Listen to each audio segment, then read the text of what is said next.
दोस्तों स्वागत है आपका बिहार न्यूज में। दोस्तों मैं हूं फिरदौस गनी और आप देख रहे हैं केडीबी लाइव। दोस्तों आज हो चुका है सोमवार 25 जनवरी 2021। तो आज की बिहार की टॉप न्यूज लेकर आए हैं आपके लिए। तो चलिए दोस्तों स्टार्ट करते हैं आज की बिहार की टॉप न्यूज।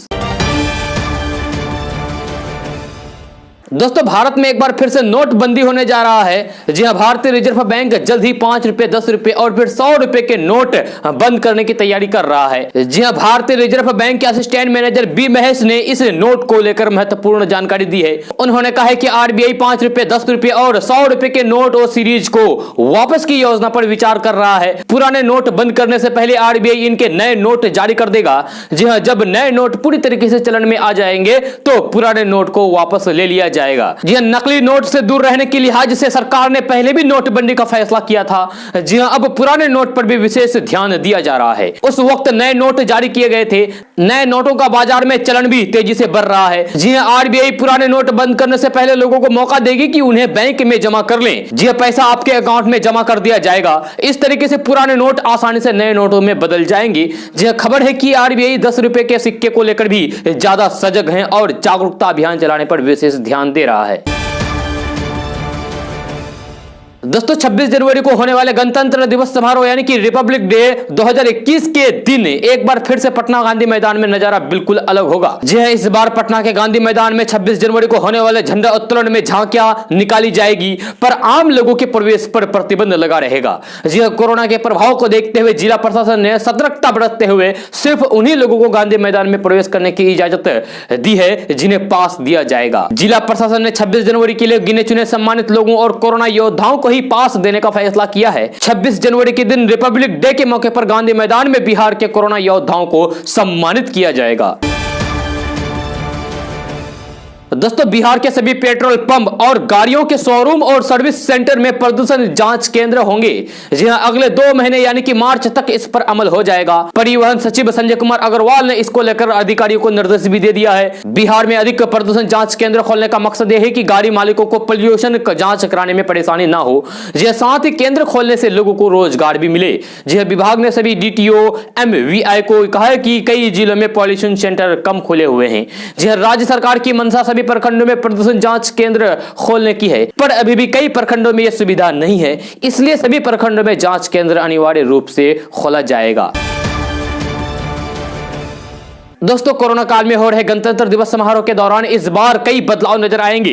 जी हां, दिल्ली के परेड में सैन्य शक्ति के प्रदर्शन के दौरान एक और कुछ नई चीजें देखने को मिलेगी। वही कुछ परिवर्तनों की वजह से कई चीजें नहीं नजर आएगी। फ्रांस से खरीदे गए और पिछले साल सितंबर में भारतीय वायुसेना में शामिल किए गए राफेल लड़ाकू जेट पहली बार परेड में भाग लेंगे।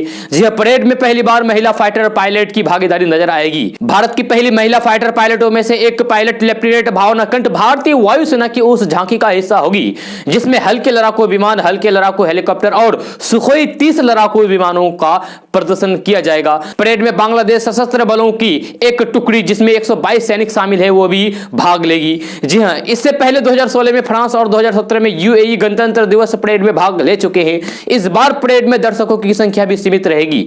जी हां, इसे 1.5 लाख से घटाकर 25,000 तक कर दिया गया है। मीडिया कर्मियों की संख्या भी 300 से घटाकर 200 कर दी गई है।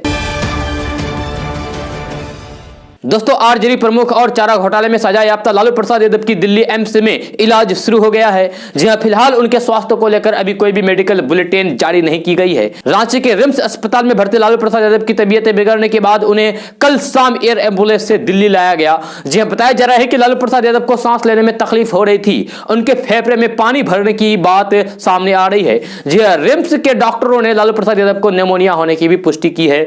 साथ ही बताया जा रहा है कि लालू प्रसाद यादव की किडनी भी 25% ही काम कर रही है।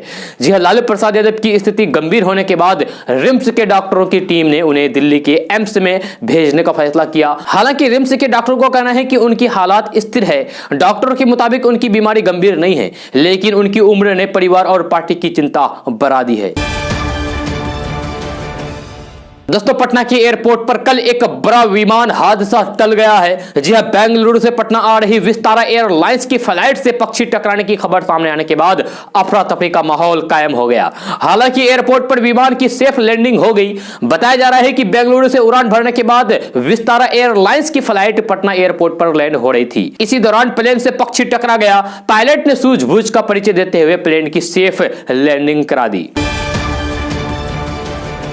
दोस्तों किसानों के समर्थन में और कृषि कानूनों के विरोध में समाज सेवी अन्ना हजारे अनशन करेंगे। जी 30 जनवरी को अन्ना हजारे ने अनशन करने का ऐलान कर दिया है। अनशन के लिए अन्ना हजारे ना तो किसानों के साथ सिंगू बॉर्डर पर होंगे और ना ही दिल्ली, मुंबई या फिर किसी बड़े शहरों को उन्होंने इस बार अपना ठिकाना बनाया है।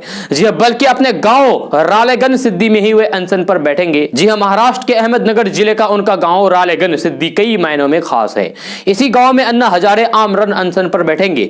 जी हाँ, अन्ना हजारे दिल्ली के रामलीला मैदान में अनशन करना चाहते थे, लेकिन उन्हें मांगी गई अनुमति के जवाब में कुछ भी नहीं बताया गया। इसीलिए वे अपने गांव में ही अनशन पर बैठने का फैसला किया है। दोस्तों बिहार में मौसम अभी 2-3 दिनों तक राहत देने वाला नहीं है। जी हां, राज्य के अधिकतर शहरों में दिन में कहीं कोहरा और कहीं बादल छाए रहने के कारण अधिकतम तापमान में 4 से 5 डिग्री सेल्सियस की कमी आएगी। जी हां, इसके कारण दिन में भी लोगों को ठंड का अनुभव होगा, जबकि न्यूनतम तापमान में कोई भी अंतर नहीं होने के कारण रात में समान रूप से ही सर्दी बनी रहेगी। फिलहाल कल राज्य में सबसे कम न्यूनतम तापमान गया में 5.4 डिग्री सेल्सियस और सबसे अधिक तापमान डेहरी में 22.8 डिग्री सेल्सियस दर्ज किया गया है। जी हां, अधिकतर शहरों में दिन में धूप नहीं निकली है, लेकिन सीमांचल मिथिलांचल की बात करें तो सीमांचल मिथिलांचल में अधिकतर शहरों में, अधिकतर गांव में धूप निकली हुई थी दिन में। दोस्तों नेताजी सुभाष चंद्र बोस की 125वीं जयंती पर कोलकाता के विक्टोरिया मेमोरियल हॉल में आयोजित पराक्रम दिवस को संबोधित करते हुए प्रधानमंत्री नरेंद्र मोदी ने कहा कि LAC से LOC तक दुनिया सशक्त भारत देख रही है। आज यदि नेताजी सुभाष चंद्र बोस जीवित होते तो उन्हें अपने देश पर कितना गर्व होता। प्रधानमंत्री नरेंद्र मोदी ने कहा कि द्वितीय विश्व युद्ध के दौरान जब आजाद हिंद फौज की सहयोग देने वाले देशों ने सरेंडर कर दिया, तब नेताजी ने कहा था कि उन्होंने सरेंडर किया होगा। हमने सरेंडर नहीं किया, हम अपने लक्ष्य की प्राप्त तक लड़ते रहेंगे और आजादी लेकर रहेंगे। मोदी ने कहा है कि नेताजी के उसी सपनों को हमें साकार करना है। नेताजी सुभाष चंद्र बोस ने कहा था कि हमें एक काम करना है, देश को आजाद करना है। आज हमें भी एक काम करना है, नेताजी के सपनों को पूरा करने के लिए आत्मनिर्भर भारत बनाना है। इस उद्देश्य से देश का जन जन, हर क्षेत्र और देश का हर व्यक्ति जुड़ा हुआ है। दोस्तों बिहार में गांव का सरकारी नक्शा निजी दुकानदार बेच रहे हैं। जी हां, सीतामढ़ी जिला में ऐसा मामला सामने आया है। तो वहीं भूमि सुधार विभाग ने सभी जिलों में जांच का आदेश भी दे दिया है। सीतामढ़ी जिले में पकड़े गए व्यापारी पर प्राथमिकी दर्ज कर दी गई है। ऐसे व्यापारी कीमत भी सरकारी से ज्यादा लेते हैं। जी हां, सादा नक्शा तो 200 रुपये में बेच देते हैं। अधिकारियों का मोहर लगाकर भी नक्शा 500 रुपये में बेचते हैं। ऐसे दुकानदारों के पास सरकार से बड़ा और आधुनिक प्लाटर मशीन भी होती है। मशीन में जिले के हर मौजा के नक्शा की सॉफ्ट कॉपी होती है। जी हां, मामला एक जगह भले पकड़ा गया हो, लेकिन शिकायतें कई जिलों से सामने आ रही है। लिहाजा भू अभिलेख निदेशक जय सिंह ने सभी जिलों में जांच का आदेश दे दिया है। अधिकारी ये भी जांच करेंगे कि सरकारी नक्शा निजी दुकानदारों को मिलता कहां से है, इसकी सॉफ्ट कॉपी सरकारी प्लाटर से कैसे निकली है। केंद्र सरकार के 3 कृषि कानूनों के खिलाफ पिछले 1.5 महीने से आंदोलन कर रहे किसानों को गणतंत्र दिवस के मौके पर ट्रैक्टर मार्च की इजाजत मिल गई है। जी हां, किसान नेताओं ने दावा किया है कि दिल्ली पुलिस ने प्रदर्शनकारी किसान यूनियनों को 26 जनवरी को राष्ट्रीय राजधानी में ट्रैक्टर परेड निकालने की अनुमति दे दी है। वहीं दिल्ली पुलिस ने बताया कि प्रदर्शनकारी किसानों ने 26 जनवरी को प्रस्तावित ट्रैक्टर रैली के रूट के बारे में कुछ भी लिखित में नहीं दिया है। किसान प्रतिनिधियों और फिर पुलिस की बैठक के बाद योगेंद्र यादव ने कहा कि 26 जनवरी किसान इस देश में पहली बार गणतंत्र दिवस परेड करेगा। जी हां, 5 दौर की बातचीत के बाद ये सारी बातें कबूल हो गई है। सारे बैरिकेड खुलेंगे, हम दिल्ली के अंदर जाएंगे और मार्च करेंगे। रूट के बारे में मोटे तौर पर सहमति बन गई है। दोस्तों आधार कार्ड आज के दौर में हर किसी के लिए जरूरी बन गया है। जी हां, बच्चों का भी आधार कार्ड जरूर बनवाना चाहिए। अगर आपके बच्चे का भी आधार कार्ड नहीं बना है तो फिर कई कामों में रुकावट आ सकती है। जी हां, आज हम आपको बता रहे हैं कि बच्चों को आधार कार्ड के क्या फायदे हैं और इसके लिए कौन से दस्तावेज की जरूरत है। आधार कार्ड बच्चों के पहचान पत्र के तौर पर भी काम करेगा। जी हां, बच्चों का ना तो ड्राइविंग लाइसेंस बनता है और ना ही मतदाता पहचान पत्र, ऐसे में आधार ही उनका पहचान पत्र होता है। सरकारी संस्थानों में तो ये काम आएगा ही, निजी संस्थान भी इससे इनकार नहीं कर सकते। जी हां, स्कूल में भी अब एडमिशन के टाइप पर आधार नंबर मांगा जा रहा है। जिन बच्चों का आधार नहीं है उन्हें स्कूल एक तय समय में आधार कार्ड बनवाने का निर्देश दे रहे हैं। जी हां, सरकारी कार्यक्रमों छात्रवृत्ति हासिल करने तक में आधार कार्ड बच्चों के बहुत काम आएगा। जी हां, बच्चों के बचत खाते के लिए भी आधार जरूरी है। बच्चों के लिए आधार के साथ पासपोर्ट भी सरकार द्वारा जारी पहचान पत्र के रूप में इस्तेमाल किया जा सकता है। जी हां, मगर देश में पासपोर्ट रखने वाले लोगों की संख्या काफी कम है। दोस्तों, भारतीय किसान यूनियन के नेता राकेश टिकैत ने शनिवार को कहा है कि 26 जनवरी को दिल्ली में होने वाली किसान परेड में उत्तर प्रदेश और उत्तराखंड से लगभग 25,000 ट्रैक्टर हिस्सा लेंगे। उन्होंने आरोप लगाया है कि दोनों प्रदेशों से निकलकर यूपी गेट की ओर बढ़ रहे ट्रैक्टर ट्रॉलियों को विभिन्न जिलों में पुलिस द्वारा रोका जा रहा है, लेकिन किसान हर कीमत पर यहां पहुंचेंगे। राकेश टिकैत ने एक बयान में कहा है कि यूपी और उत्तराखंड से करीब 25,000 ट्रैक्टर यहां पहुंचेंगे और गणतंत्र दिवस के मौके पर ट्रैक्टर परेड निकाली जाएगी। जी हां, पश्चिमी उत्तर प्रदेश के जिलों के साथ ही अन्य जिलों में भी किसान ट्रैक्टर रैली निकालेंगे। बीकेयू के राष्ट्रीय प्रवक्ता ने कहा है कि किसी भी राजनीतिक व्यक्ति को इससे हिस्सा लेने की अनुमति नहीं होगी। दोस्तों, भारतीय जनता पार्टी के राष्ट्रीय प्रवक्ता शाहनवाज हुसैन ने कहा है कि किसानों का मसला बातचीत के जरिए ही हल होगा। प्रधानमंत्री नरेंद्र मोदी के दिल में किसानों के लिए बहुत इज्जत और सम्मान है। उम्मीद है कि जल्द किसान आंदोलन समाप्त होगा। शाहनवाज हुसैन कल देर शाम राजस्थान में अजमेर ख्वाजा साहब की दरगाह हाजिरी लगाने पहुंचे। जी हां, वे बिहार में एमएलसी बनने के बाद नई जिम्मेवारी मिलने पर गरीब नवाज का शुक्रिया अदा करने आए।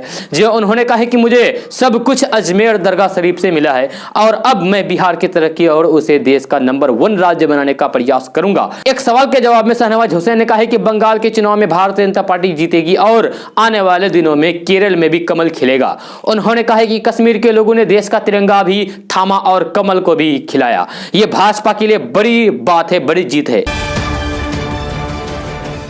दोस्तों, कांग्रेस के पूर्व अध्यक्ष राहुल गांधी ने एक बार फिर से देश के हालातों को लेकर मोदी सरकार पर करारा हमला बोला है। जी हां, उन्होंने ईंधन की बढ़ती कीमतों पर अपना गुस्सा जाहिर करते हुए कहा है कि लोग महंगाई की मार झेल रहे हैं और मोदी सरकार टैक्स इकट्ठा करने में व्यस्त है। दरअसल एक सप्ताह पहले चौथी बार कीमतों में वृद्धि के बाद देश में पेट्रोल और डीजल की कीमतों में अब तक की सबसे ज्यादा ऊंचाई पर पहुंचने के एक दिन बाद कांग्रेस के पूर्व अध्यक्ष राहुल गांधी ने यह टिप्पणी की है। जी हां, राहुल गांधी ने ट्वीट करके लिखा है कि मोदी जी जीडीपी यानी कि गैस, डीजल और पेट्रोल में बेतहाशा वृद्धि लाए हैं। उन्होंने कहा कि लोग महंगाई से परेशान हैं और मोदी सरकार टैक्स इकट्ठा करने में व्यस्त है।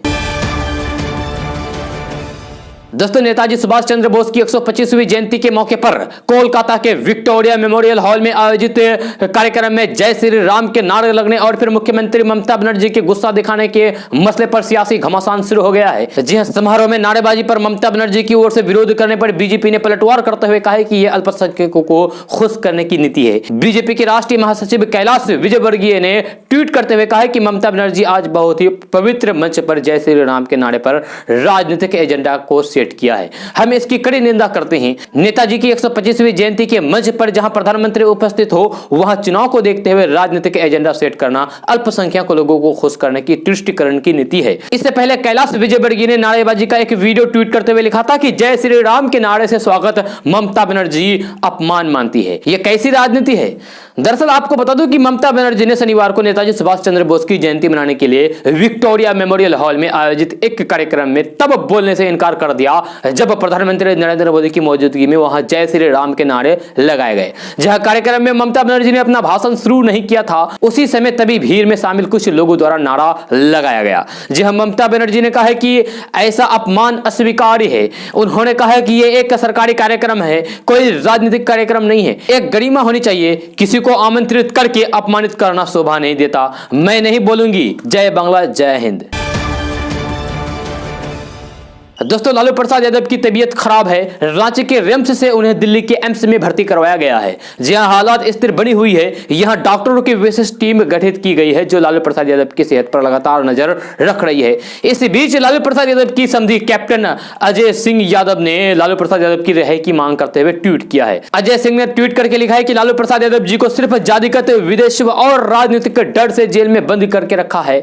अजीब विडंबना है, जुर्म करने वाले खुलेआम घूम रहे हैं और सामाजिक सामाजिक उत्थान के नायक, गरीबों के मसीहा को जेल में बंद करके रखा है। लालू प्रसाद यादव जी सिर्फ एक नाम नहीं बल्कि एक विचारधारा है। गरीबों, दलितों, पिछड़ों एवं अल्पसंख्यकों के मसीहा है। मनुवादियों का काल है। अत्याचारों के खिलाफ खौफ का दूसरा नाम है। इसके साथ ही उन्होंने हैशटैग रिलीज लालू यादव का इस्तेमाल किया है।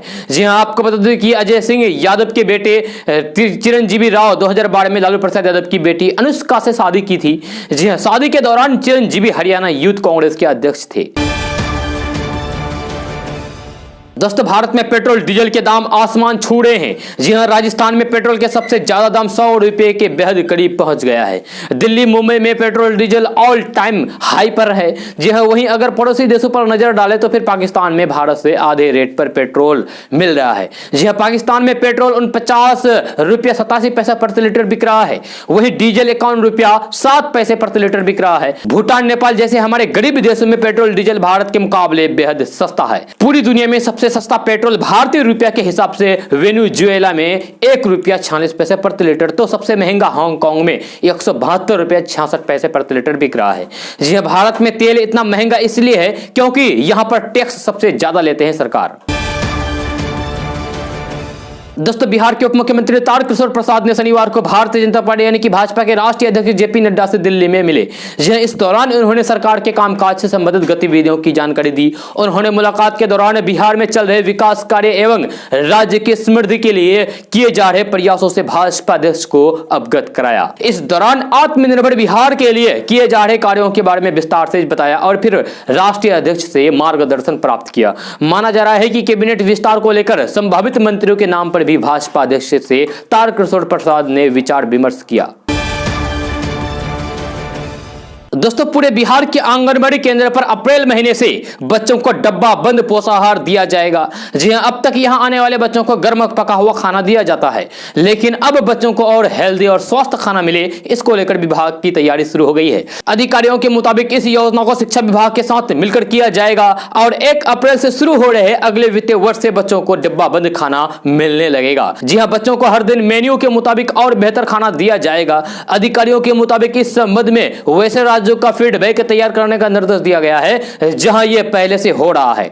जहां इसको लेकर एक प्रस्ताव तैयार किया गया है। इसमें मंत्री के स्तर से अभी स्वीकृति बाकी है। जहां आंगनबाड़ी केंद्रों की संख्या 1,14,000 है, जिसमें से 1,04,000 सेंटर नियमित चल रहे हैं। जहां इनमें हर सेंटर पर 25 से अधिक बच्चे होते हैं। इन्हें हर दिन सेंटर पर पका भोजन दिया जाता है। यह काम सहायिका का है जो हर दिन मेन्यू के मुताबिक बच्चों को खाना देती है। दोस्तों, कोरोना के प्रसार और फिर उसके इलाज को लेकर भारत के द्वारा किए गए प्रयासों को विश्व स्वास्थ्य संगठन यानी कि WHO ने सराहा है। यह WHO के महानिदेशक डॉक्टर टेड्रोस अधनोम ने भारत और प्रधानमंत्री नरेंद्र मोदी की तारीफ की है। दरअसल उन्होंने प्रधानमंत्री नरेंद्र मोदी को फोन करके कहा है कि भारत ने जिस तरीके से इस महामारी के खिलाफ वैश्विक स्तर पर अपना सपोर्ट दिया है वह वाकई काबिले तारीफ है। जी हाँ, उन्होंने प्रधानमंत्री नरेंद्र मोदी से कहा है कि क्या हम इस संक्रमण को रोक सकते हैं जिससे कि जीवन और मानवता को बचाया जा सके। दोस्तों, बिहार के बेगूसराय जिला में पटना निगरानी की टीम ने एक मुखिया और उसके एक सहयोगी को बिहार सरकार की महत्वपूर्ण योजना हर घर नल जल योजना में घूस लेते हुए रंगे हाथ गिरफ्तार कर लिया है। निगरानी टीम के द्वारा बताया गया है कि बरौनी प्रखंड के बबन गामा पंचायत के मुखिया मनोज कुमार चौधरी के द्वारा हर घर नल जल योजना में घूस मांगने की शिकायत परवेज आलम द्वारा की गई थी।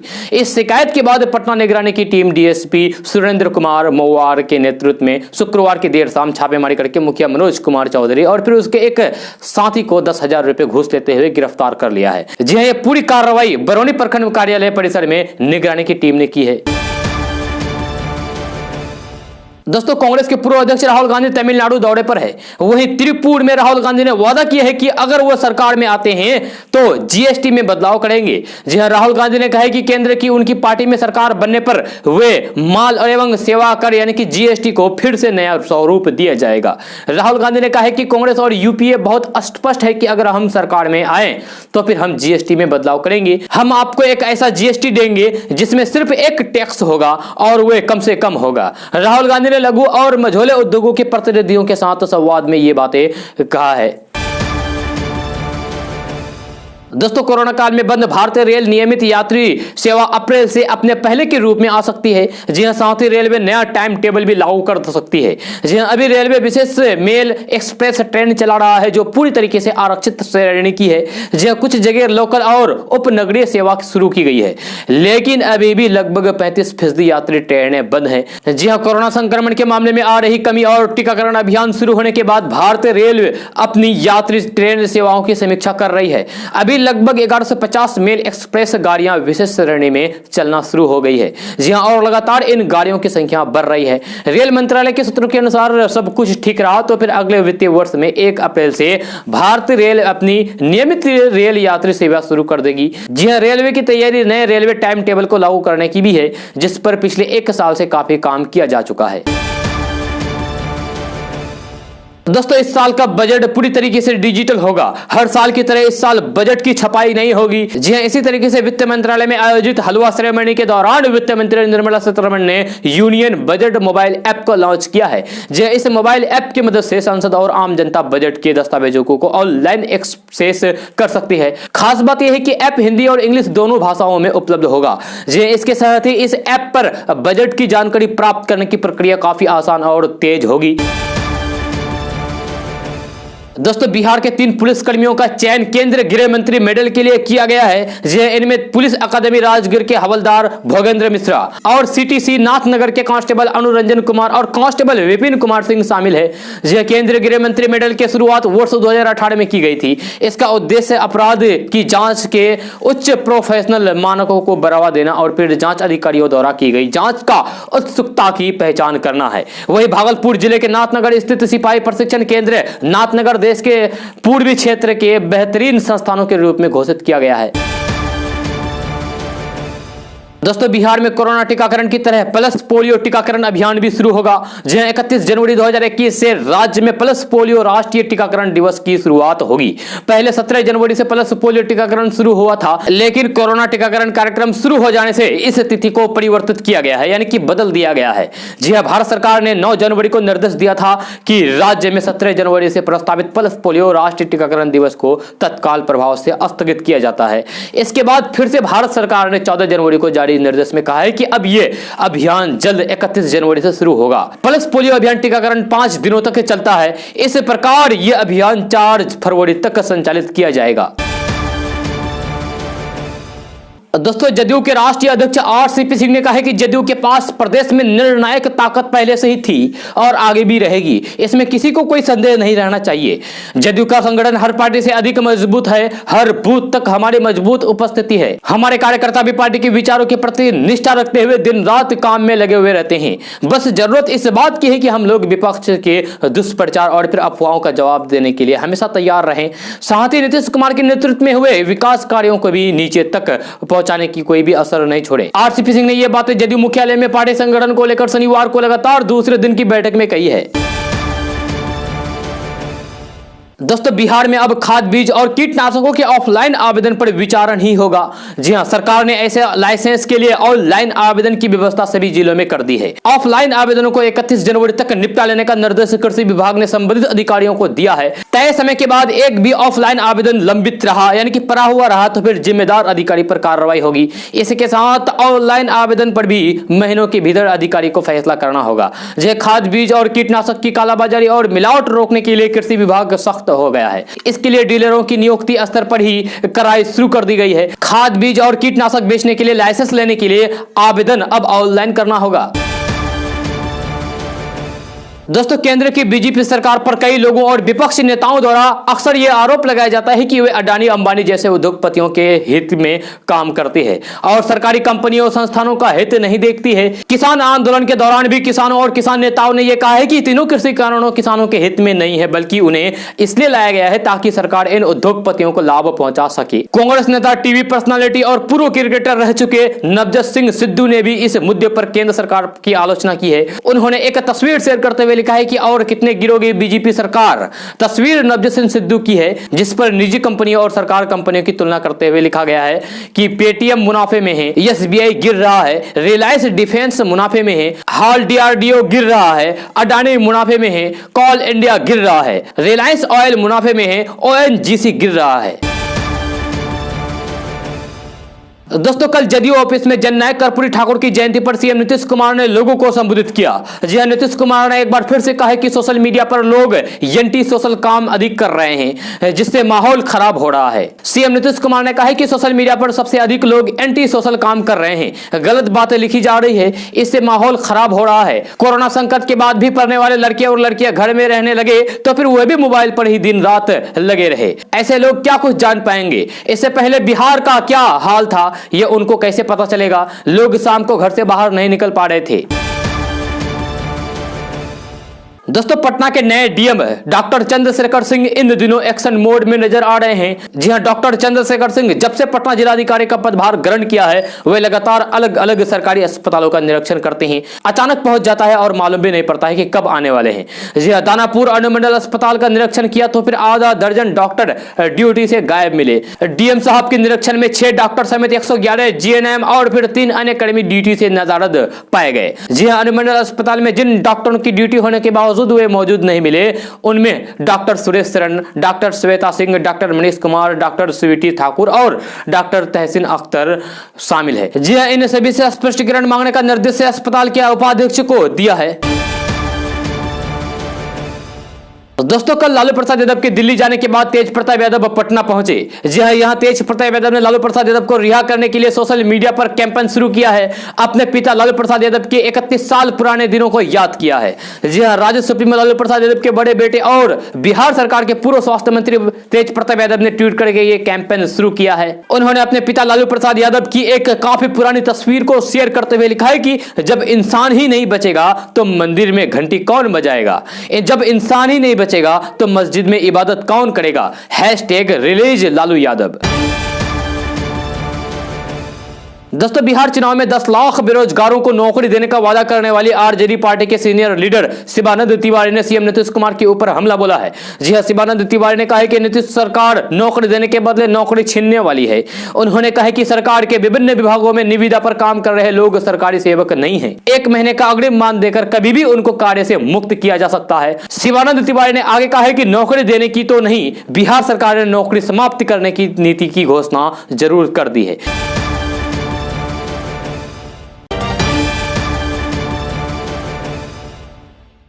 दोस्तों आज का न्यूज़ बस यहाँ तक। कैसा लगा जरूर अपना सुझाव दीजिएगा नीचे कमेंट बॉक्स में कमेंट करके।